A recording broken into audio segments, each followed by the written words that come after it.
Уважаемые дамы и господа, дорогие друзья. Dear ladies and gentlemen, dear friends, welcome you in St. Petersburg at the meeting of heads of state and government of the G20. This year we are celebrating the 5th anniversary of the G20 summit, and that's why we are entitled to sum up what has been achieved and what is to be done. First of all, we managed to consolidate the efforts of the global leading economies. Through joint efforts, we managed to mitigate the most acute manifestations of the crisis. We've managed to create an environment conducive to the prevention of future crises. Let me remind you that a year ago, in Las Camas, we were speaking about the establishment of a so-called anti-crisis firewall with a number of coordinated steps in its foundation. Firstly, that's an attainment of the principal goal to reduce budget deficits, levels of public debt in developed countries, including Europe. Secondly, the bridging of significant gaps in the field of financial regulation. And finally, the third thing is to address the problem of shortage of resources of the IMF. On the whole, the G20 has presented its capability to address very delicate issues. Thanks to the measures taken, the situation has drastically improved. Today, the most pressing issues have been addressed or under control. However, it's too early to indulge in complacency. We are yet to find answer how to bring the global economy back to the track of sustainable and balanced growth. Unfortunately, we haven't achieved that goal, which means that systemic risks and conditions for acute crisis relapse persist. Recently, the IMF has revised the global economic forecasts downwards up to 3.1% for 2013, although a year ago its assessments were around 4%. The US economy is growing, which is very encouraging. However, it is not growing fast enough. For the first time over many years, we see the Japanese economic growth, unfortunately, without guarantees of the stability of this trend. The EU countries have shown only the first signs of the end of recession. In the second quarter, there was a modest growth of 0.3%, and as a whole, for the year, the results will be not that optimistic. Moreover, in recent months, new risks have emerged. At the time, monetary stimulus of quantitative easing undertaken by a number of countries helped maintain growth rates and reduce volatility of the financial markets. However, this policy of giving away free money cannot last forever, and we understand that all perfectly well. That is why our partners start tapering unconventional financial and economic policies, which could have an impact on key global markets and affect economies of other countries. We know that, and we can witness that with our own eyes.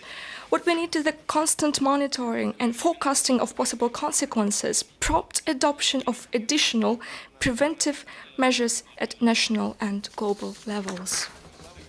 Let me reiterate that the most important is to ensure basic conditions for the global economic recovery through qualitative development. That's why the problems of promoting economic growth and job creation have become the central theme of the Russia's presidency in G20. Today, we will adopt the St. Petersburg Action Plan for Growth and Jobs. I believe we have got all reasons to consider this document as a reasonable balance of interests. It will help strengthen the trust of financial markets towards our plans and intentions, and at the same time, it will encourage the investors to draw their attention to the real economy. The plan is based on fiscal strategies and commitments of the countries to carry out structural reforms.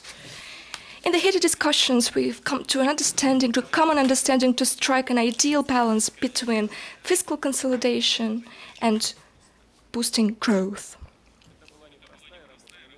It was a very complicated work, but we would like to thank our experts for the results achieved. It's obvious that in the midterm and long terms,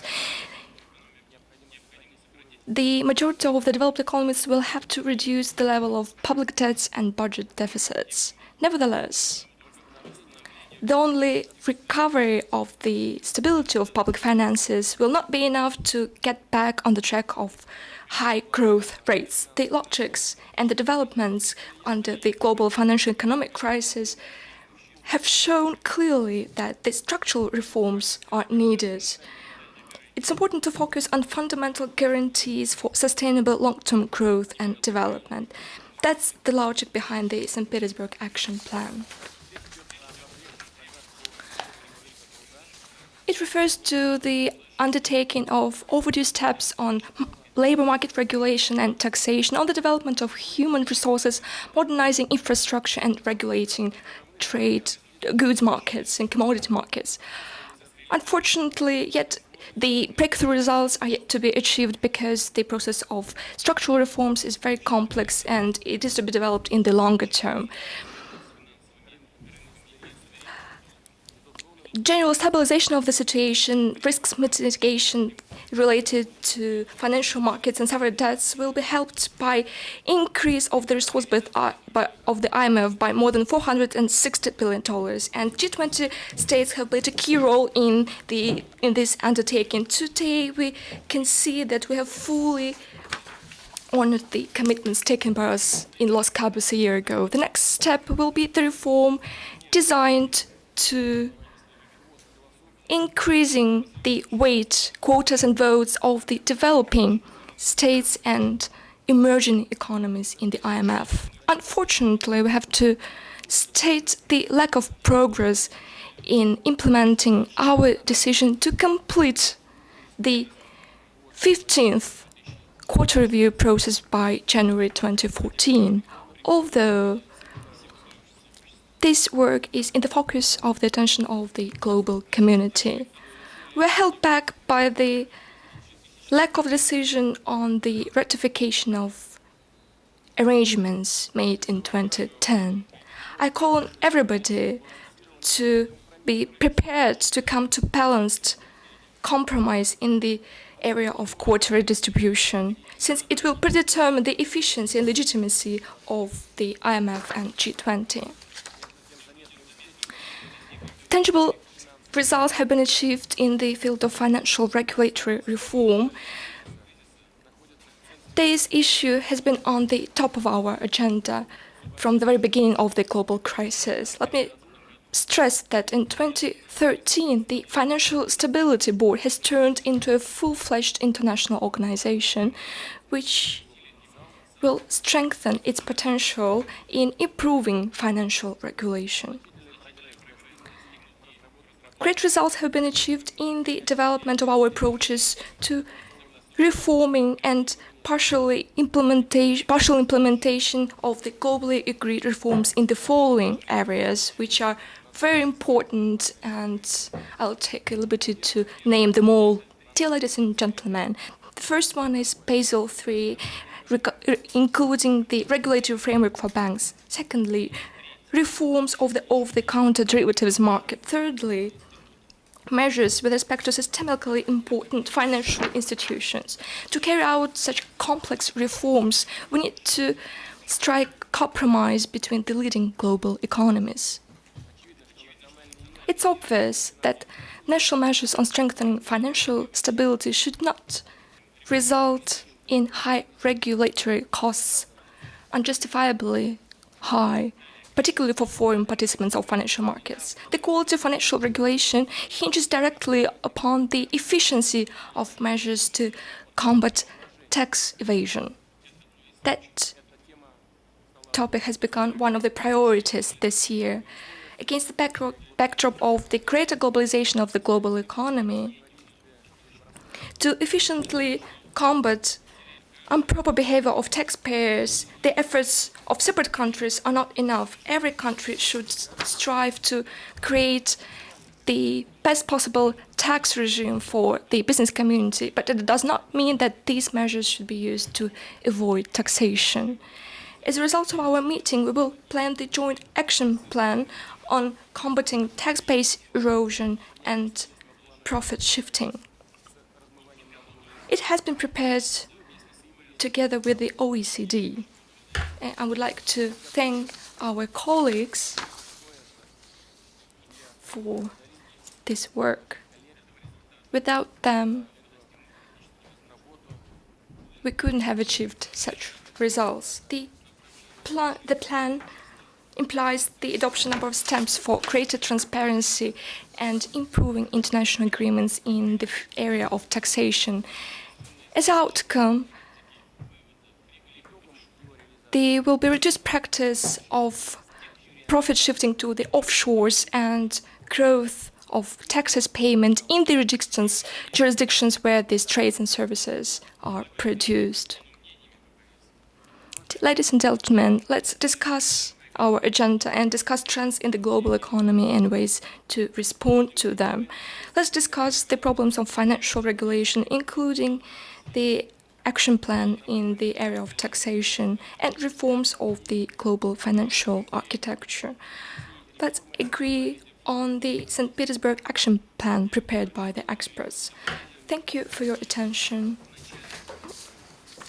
In the beginning of this part of our joint work, I would like to give the floor to Madame Lagarde, which will assess the current state of affairs in the global economy and finances. And I would kindly ask you to push the button on the console equipment so that I could understand who is willing to take a floor and to share their point of view on the current problems. We will work here for around 2 hours. And if everybody who is willing to take the floor fails to do so, in order to not to stay here for a long time and to be on time with our working dinner, and I would propose to conclude the discussion of this session there, and then we could proceed with the discussion of other issues of mutual interest. As a president of today's meeting, I wouldn't propose to extend the current agenda, but some of the participants asked me